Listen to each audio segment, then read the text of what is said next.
សួស្តីអ្នកនរគ្នាវិលត្រឡប់មកកាន់មេរៀនរបស់យើងសាជាថ្មីម្ដងទៀតហើយថ្ងៃនេះគឺយើងសិក្សាដល់បាទ definition នៃការ present simple គឺការប្រើប្រាស់ឬក៏និយមន័យនៃការ present simple ឥឡូវកុំឲ្យខាត់ពេលយូរតោះយើងទៅទាំងអស់គ្នាបាទអញ្ចឹងគឺការប្រើប្រាស់របស់ present simple គឺ we use present simple to talk about three reasons យើងប្រើប្រាស់ការ present simple ដើម្បីហេតុផល3យ៉ាងទី1គឺតើតើទៅនឹង habit បានន័យថា something occurs repeatedly បានន័យថាអ្វីដែលវាកើតឡើងបាទច្រំដែរបានន័យថាវាជាទម្លាប់ហើយ habit នឹងបកប្រែថាទម្លាប់អាហ្នឹងយើងនិយាយតើតើទៅនឹងការប្រើប្រាស់នេះទី2គឺ the fact បានន័យ something that is always true អ្វីមួយយ៉ាងឬក៏អ្វីមួយដែលវាតែងតែការពិតបាទការពិតទូទៅអីចឹងទៅអញ្ចឹងយើងនិយាយអំពីអ្វីដែលជាការពិតគឺយើងប្រើប្រាស់ present simple ដែរហើយទី3 future ក៏យើងប្រើប្រាស់នៅក្នុងពេលអនាគតដែរបាន something is that is planned បានថាអ្វីមួយដែលយើងបានគ្រោងទុករួចហើយបាទហ្នឹងគឺការប្រើប្រាស់3យ៉ាងរបស់ present simple ឥឡូវយើងបន្តទៅទៀតតកតងទៅនឹងទី1ខ្ញុំនិយាយរំអិតមែនតើគឺតកតងទៅនឹង habit យើងប្រើនៅក្នុងទម្លាប់ something occurs repeatedly អ្វីដែលកើតឡើងច្រំដែរគេប្រើប្រាស់ present simple ឧទាហរណ៍ទី1យើងមើលអានេះសិនបាទ when we talk about habit in present simple we usually use adverbs of frequency គេថានៅពេលដែលយើងនិយាយដល់ការប្រើប្រាស់ទី1របស់ present simple ដែលយើងនិយាយអំពីទម្លាប់ហ្នឹងណាគឺជាធម្មតាគឺគេតែងតែប្រើប្រាស់បាទគេប្រើប្រាស់ adverb of frequency ដែលគេថាហ្នឹងហើយដែលគេហៅថាគុណកិរិយាហ្នឹងជាលក្ខណៈបង្ហាញពីភាពត្រឡប់ណាបាទដូចជា always បកប្រែថាតែងតែ sometimes បកប្រែថាពេលខ្លះហើយ never បាទយើង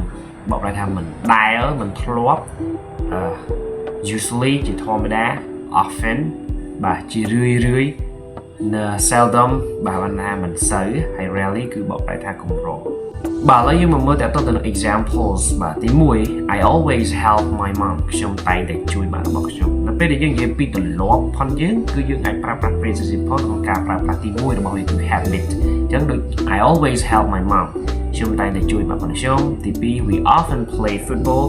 បាទពួកយើងជារឿយលេងដុតបាល់អានេះជាទម្លាប់ផងយើងកាលណាយើងនិយាយពីតកតងទម្លាប់អ្វីពីការឡើងច្រំដែរយើងប្រើប្រាស់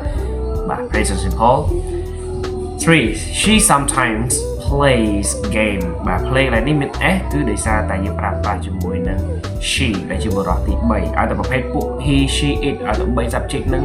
ប្រើនៅក្នុងទម្រង់ស្របគឺកិរិយាសព្ទគ្រប់កិរិយាសព្ទគឺតែងតែផ្លាស់ប្ដូរបាទ s ឬក៏ ies ឬក៏ es ទៅតាមបាទការបញ្ចប់នៃអក្សរនៃពាក្យកិរិយាសព្ទបាទមួយ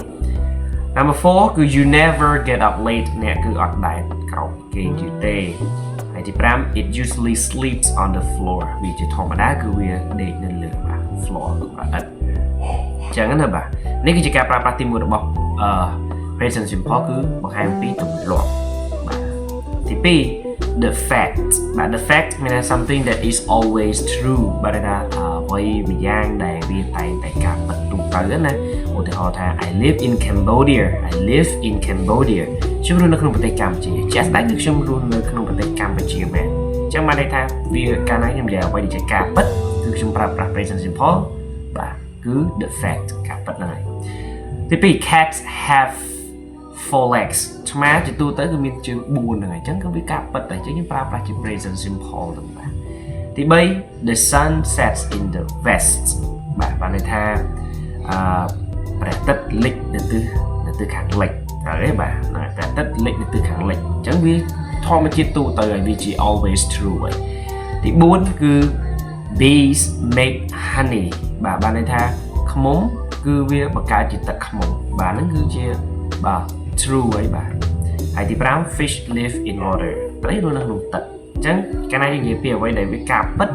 ទូទៅគឺយើងប្រើប្រាស់ present simple ឥឡូវយើងមកមើលតកតងទៅនឹងទី3ការប្រើប្រាស់ចុងក្រោយផងវាគឺតកតងទៅនឹង future បាទ future something that is planned បានន័យថាអ្វីមួយឬក៏អ្វីមួយយ៉ាងដែលត្រូវបានគ្រោងទុករួចហើយបាទអញ្ចឹងណា Number 2 my class number 1 the train leaves at 7:30 tomorrow morning គេថាភ្លើងនឹងចាក់ចេញនៅម៉ោង7:30ព្រឹកនៅថ្ងៃស្អែក ចឹងនេះគឺការបង្ហាញពេលវេលាដែលអ្វីៗត្រូវបានគ្រោងទុកបាទអញ្ចឹងអ្វីពេលដែលយើងនិយាយអំពី future អ្វីត្រូវបានគ្រោងទុកហ្នឹងគឺយើងអាចប្រើប្រាស់ជាការ present simple បានមិនមែនតតែ will ឬក៏ be going to ចឹងណាទី2 my class starts at 8 o'clock next Monday បាទថ្នាក់របស់ខ្ញុំនឹងចាប់ផ្ដើមឬក៏ចូលរៀននឹងនៅម៉ោង8គត់នៅថ្ងៃច័ន្ទសប្តាហ៍ក្រោយអញ្ចឹងបាទថ្ងៃច័ន្ទក្រោយបាទថ្ងៃច័ន្ទក្រោយបានន័យថាគឺវាបានគ្រោងទុករួចហើយបាទនិយាយពី future រួចហើយអញ្ចឹងគឺគេអាចប្រើប្រាស់present simple នៅក្នុងការប្រើប្រាស់ future បានមិនតើយើងប្រើ will បានថាអូអាហ្នឹងអនាគត be going to អនាគតទេអាហ្នឹងក៏វាអាចប្រើប្រាស់នៅក្នុងថ្ងៃអនាគតបានដែរបាទទី4 our holiday ends next Friday បានថាថ្ងៃចូលសម្រាប់របស់យើងនឹងបញ្ចប់នៅក្នុងថ្ងៃសុក្រក្រោយបាទសុក្រអាទិត្យក្រោយអញ្ចឹងបានន័យថាវាបានបាទរៀបចំបានថា plan បានថាគ្រោងទុកឲ្យអស់ហើយមិនមែនគេនិយាយប្រយោលឬក៏ស្មានទេព្រោះយើងនិយាយក្នុង future ហើយក្នុងនេះគេដាក់ថា something that is planned អ្វីដែលត្រូវបានបាទគ្រោងទុកមានគម្រោងរួចហើយទី5 the shop opens at 9 on Sunday បាទហាងគឺបើកនៅម៉ោង9នៅថ្ងៃអាទិត្យបាទហ្នឹងគឺជាគម្រោងដែលគេគ្រោងទុករួចហើយបាទហើយនេះអញ្ចឹងទាំងនេះគឺជាបាទការប្រើប្រាស់ទាំង3របស់ការ present simple ដែលយើងមានទី1គឺ habit the facts ការពិតបាទហើយ future គឺអនាគតបាទអញ្ចឹងសង្ឃឹមថាវីដេអូមួយនេះនឹងអាចឲ្យអ្នកទាំងអស់គ្នាបានយល់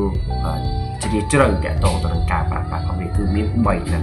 បាទអញ្ចឹងវីដេអូមានតែប៉ុណ្្នេះទេ See you in the next video. Goodbye.